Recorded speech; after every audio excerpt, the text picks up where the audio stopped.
Guys, welcome back to my channel. Today's video is going to be a little bit different. I'm not going to show any designs or anything. I'm just going to show you my process for repotting and making your own custom palette. I have these two rubber palettes that I got, and I will link them in the description below. I have a laptop style closing case that I'm going to carry these in, so I don't have to carry as much to each gig. So here's kind of the plan. I've got all my favorite paints, and I'm just gonna line them up and kind of come up with a plan of where I want them to be on the palette. And some of these one strokes I'm actually going to make a little bit custom. I'm gonna add some colors. But just to start off with, if you're interested in doing this, make sure you have a really good X-Acto knife, and some little spatulas actually help as well. But also make sure you have a ton of paper towels and baby wipes. So I'm just taking this extra business card and I'm going to make it the exact size of the square so that it can help me kind of cut out the exact shape of each palette piece. And don't worry, none of the paint is going to waste. I'm not throwing away any of the extra pieces. I'm using them to create custom colors at the end. So I'm just gonna go in with all of my metallic superstar colors that I like to use, and with my X-Acto knife, I'm gonna cut out the exact shape. And once you get these little squares out of each pan, they are kind of like putty texture. So they're kind of easy to mold into whatever shape you want, whatever pot you want. I've seen lots of face painters use like plastic tackle boxes. Those work really well because they can close up. I just happen to have this laptop case from when I made a purchase in the past, and I thought this would be a good way to carry everything around. So you can kind of just mold it and piece it back together. Don't worry if any pieces fall off. You can put it back together because, like I said, it is like putty. And be careful because your surface, your fingers, everything is going to be covered in paint when you're doing this process. So just make sure you're doing it in an area that you don't mind getting dirty, or cover with a silicone map or some foil underneath so that you don't make such a big mess, because I was actually cleaning for quite a while after I finished this little project. And I have these little mini spatulas that I got for glitters, for gel glitters, and it kind of helped a little bit, but these didn't have quite the sharp edge that I needed to get them out, so I only used it on a couple of them. And as you can see here, I got my paper towel out and started to cover things because I was starting to make a big mess. I chose to use a business card for my little stencil because it's thicker paper and it's glossy on one side, and I thought it would last better than regular paper or cardboard would. But after a while, it did start getting rough around the edges, so I cut a piece out of a plastic folder that I have that was the same size, and that was actually easier to use. And I liked this little spatula that I have just because it helped me kind of mold the paints into their squares and flatten them out a little bit.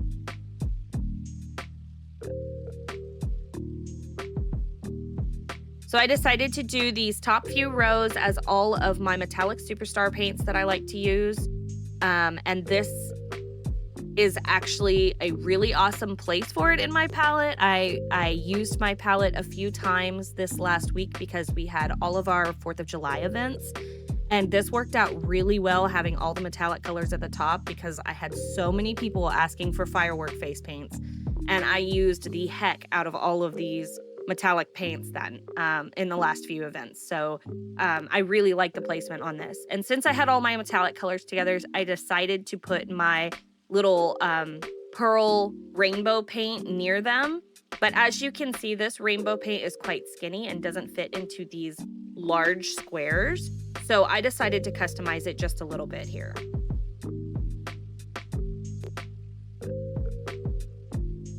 So now I'm going in with my most used solid colors. I'm going to be doing red, black, and white down at the bottom because those ones are used most often out of all of the colors that I have. And I'm just kind of retroactively fitting everything together. And here you can see I'm mixing some of these extra pieces together because I'm gonna make another large rainbow right next to the metallic one. And I'm going to start with this just solid red. And this is a really good way to get any custom color you want, especially if you have a lot of single color pots of paint. but you don't have very many one strokes, but you see them online and you know which colors you want and they may or may not be available or too expensive, you can do this and just cut edges off of each of your solid palette pans and make your own one strokes and own split cakes. So above where I'm putting my most used colors, which is the red, black, and white, I'm putting these most used larger split cakes that I have, the sunset colors. And then I have this tan color, which is skin color, and I use it on animals and mermaids and lots of different things. So this is one that I use quite a lot as well. And I wanted the ones that I use the most often to be closest to me while I'm painting because they're easier to reach and get to. So that was kind of the idea behind where I put everything.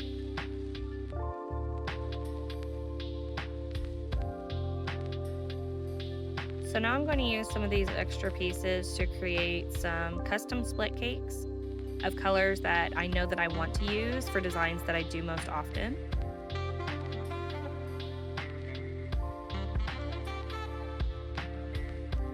And I'm going to try to keep them in the metallic family. So I have this one that is red to white, and it is like a fire type color. And then I'm going to do another metallic rainbow, but this one is more traditional colors instead of pastel. Then I have this one that I plan on using for butterflies and flowers. And then I'm going to create 2 custom mermaid colors. And I love how all these metallics go together.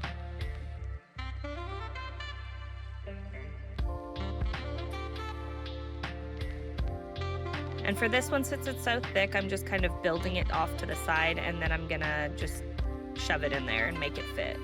Then I made a white, silver, and black one that is metallic because I have this same color in not metallic colors and I use it all the time.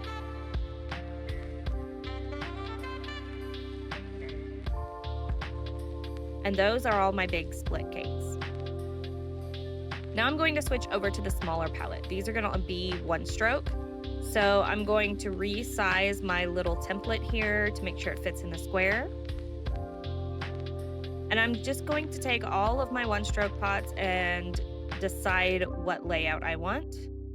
And I'm basically just going to remove them from the pot and put them directly in there how they are.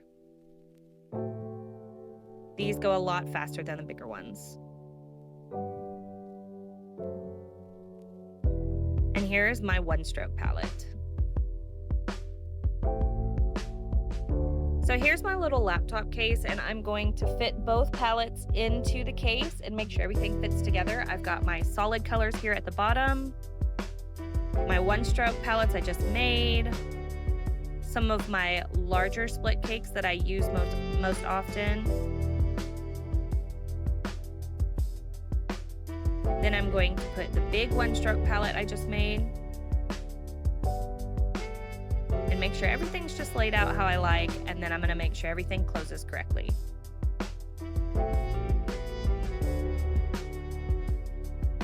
And here is my final palette. It has everything I need for any gig.